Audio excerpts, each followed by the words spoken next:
ನಾಮದಲ್ಲಿ ಈ ಬೆಳಗ್ಗೆ ನಿಮಗೆ ಸ್ವಾಗತಿಸ್ತೇನೆ.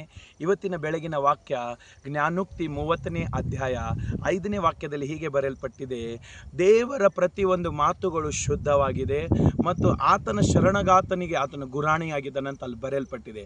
ಪ್ರಿಯರೇ, ನಾನು ಇವತ್ತು ಮಾತನಾಡುವುದು ಯೇಸುವಿನ ಒಂದೊಂದು ವಾಕ್ಯ ಶುದ್ಧವಾಗಿದೆ ಮತ್ತು ಎರಡನೇದು ಆತನ ಶರಣಗಾತರಿಗೆ ಆತನ ಗುರಾಣಿ, ಅಂದರೆ ಆತನ ಪಾದದಲ್ಲಿ ಇರುವವರಿಗೆ ಆತನು ಗುರಾಣಿಯಾಗಿದ್ದಾನ ಅಂತ ಅಲ್ಲಿ ಬರೆಯಲ್ಪಟ್ಟಿದೆ. ಪ್ರಿಯರೇ, ಇವತ್ತು ನಾವು ನೋಡುವಾಗ ಅನೇಕ ಜನರು ಶುದ್ಧತೆ ಕಡೆಗೆ ಹೋಗ್ತಾ ಇದ್ದಾರೆ.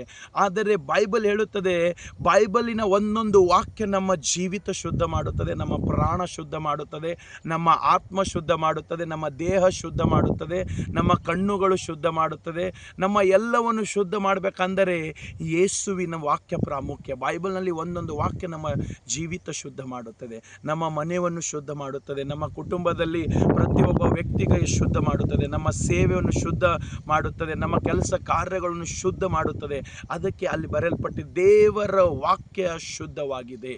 ಅದು ನೀರಿನ ಹಾಗೆ ನಾವು ಹೇಗೆ ಪ್ರತಿದಿನ ನಾವು ಸ್ನಾನ ಹೇಗೆ ಮಾಡುತ್ತೇವೆ, ಹಾಗೆ ನಮ್ಮ ಆತ್ಮಕ್ಕೆ ಅದು ಸ್ನಾನ ಮಾಡದ ಹಾಗೆ, ನಮ್ಮ ವಿಚಾರಗಳಿಗೆ ಅದು ಶುದ್ಧ ಸ್ನಾನ ಮಾಡದ ಹಾಗೆ. ಪ್ರಿಯರೇ, ಅದರ ಬೈಬಲ್ ವಾಕ್ಯ ಒಂದೊಂದು ವಾಕ್ಯ ನಮಗೆ ಶುದ್ಧ ಮಾಡುತ್ತದೆ. ಪ್ರಿಯರೇ, ಇವತ್ತು ನೀನು ಯಾರಾದರೂ ಇರ್ಬೋದು, ಯಾವ ಸ್ಥಳದಲ್ಲಿ ಇದ್ದಿರ್ಬೋದು, ಪ್ರತಿದಿನ ಬೈಬಲ್ ನೀನು ಓದುವಾಗ ನಿನ್ನ ಆತ್ಮನ ಕಣ್ಣುಗಳು ಶುದ್ಧ ಆಗುತ್ತವೆ, ನಿನ್ನ ಶಾರೀರಿಕ ಕಣ್ಣುಗಳು ಶುದ್ಧ ಆಗುತ್ತವೆ, ನಿನ್ನ ಕಿವಿಗಳು ಶುದ್ಧ ಆಗುತ್ತವೆ, ನಿನ್ನ ಹೃದಯ ಶುದ್ಧ ಆಗುತ್ತದೆ, ನಿನ್ನ ಯೋಚನೆಗಳು ಶುದ್ಧ ಆಗುತ್ತದೆ.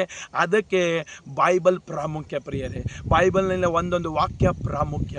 ಯಾವಾಗ ಆ ವಾಕ್ಯಗಳು ನಾವು ಓದುತ್ತೇವೆ, ನಮ್ಮ ಜೀವಿತ ಶುದ್ಧ ಕಡೆಗೆ ನಡುತ್ತದೆ, ನಮ್ಮ ಸೇವೆ ಶುದ್ಧ ಕಡೆಗೆ ನಡುತ್ತದೆ, ನಮ್ಮ ಕೆಲಸ ಕಾರ್ಯಗಳು ಎಲ್ಲವೂ ಶುದ್ಧ ಆಗುತ್ತದೆ. ಪ್ರಿಯರೇ, ಅದಕ್ಕೆ ನಾವು ಹೇಗೆ ಪ್ರತಿದಿನ ಸ್ನಾನ ಮಾಡುತ್ತೇವೆ, ಹಾಗೆ ಪ್ರತಿದಿನ ನಾವು ವಾಕ್ಯ ಓದುವಾಗ ದೇವರ ವಾಕ್ಯ ಒಂದೊಂದು ವಾಕ್ಯ ಅದು ಶುದ್ಧವಾಗಿದೆ. ನಮ್ಮ ವಿಚಾರಗಳು ಶುದ್ಧ ಮಾಡುತ್ತದೆ, ನಮ್ಮ ದೃಷ್ಟಿಗಳನ್ನು ಬದಲಾವಣೆ ಮಾಡುತ್ತದೆ, ನಮ್ಮ ನಾಲಿಗೆ ಶುದ್ಧ ಮಾಡುತ್ತದೆ, ನಮ್ಮ ಹೃದಯವನ್ನು ಶುದ್ಧ ಎಲ್ಲವನ್ನು ಶುದ್ಧ ಮಾಡಲಿಕ್ಕೆ ದೇವರ ವಾಕ್ಯ ಪ್ರಾಮುಖ್ಯ. ಎರಡನೇದು ಆತನ ಶರಣಗಾತನಿಗೆ ಗುರಾಣಿ. ಯೇಸಪ್ಪನ ಪಾದ ಹತ್ತಿರ ಯಾರ್ಯಾರು ಕೂಡುತ್ತಾರೋ, ಆತನ ಸನ್ನಿಧಾನದಲ್ಲಿ ಯಾರ್ಯಾರು ಸಮಯವನ್ನು ಕಳೆಯುತ್ತಾರೋ ಅವರಿಗೆ ಯೇಸು ಗುರಾಣಿಯಾಗಿದ್ದಾನೆ. ಎಲ್ಲ ಆಪತ್ತುಗಳಿಂದ ಯೇಸು ಅವರಿಗೆ ಕಾಪಾಡುತ್ತಾನೆ. ವೈರಿಯ ಶಸ್ತ್ರ ವಸ್ತ್ರಗಳಿಂದ ದೇವರ ವಾಕ್ಯ ಅದನ್ನು ಕಾಪಾಡುತ್ತದೆ. ಅದಕ್ಕೆ ಪ್ರಿಯರೇ, ಯೇಸುವಿನ ಪಾದದಲ್ಲಿ ಕೂಡುವುದು ಅದು ಉತ್ತಮವಾಗಿದೆ, ಅದು ಪ್ರಾಮುಖ್ಯವಾಗಿದೆ. ಅದಕ್ಕೆ ಆತನ ಪಾದದಲ್ಲಿ ಯಾರ್ಯಾರು ಕೂಡ್ತಾರೋ ಆತನು ಗುರಾಣಿಯಾಗಿದ್ದಾನೆ. ಅವರಿಗೆ ಶತ್ರುವಿನ ಒಂದೊಂದು ಬಾಣನಿಂದ ಆತನು ಕಾಪಾಡುತ್ತಾನೆ. ಬಾಣ ಅಂದರೆ ಆತನು ಪ್ರತಿದಿನ ನಮಗೆ ಒಂದೊಂದು ತಪ್ಪಾದ ಆಲೋಚನೆ ಹಾಕ್ತಾನೆ, ಅದರಲ್ಲಿಂದ ಕಾಪಾಡ್ತಾನೆ. ಒಂದೊಂದು ದಿನ ಭಯ ಹಾಕುತ್ತಾನೆ, ಅದರಲ್ಲಿಂದ ಅದು ಗುರಾಣಿ ಕಾಪಾಡುತ್ತದೆ.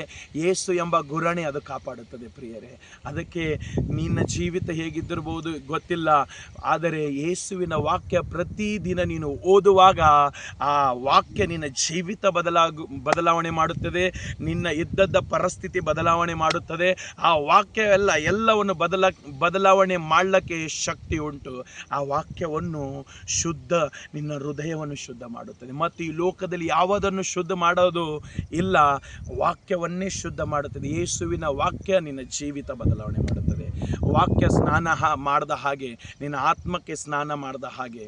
ಅದಕ್ಕೆ ಪ್ರಿಯರೇ, ಈ ವಾಕ್ಯ ನಿನ್ನನ್ನು, ನಿನ್ನ ಕುಟುಂಬವನ್ನು, ನಿನ್ನ ಜೀವಿತವನ್ನು ಆಶೀರ್ವಾದ ಮಾಡಲಿ. ಆಮೀನ್.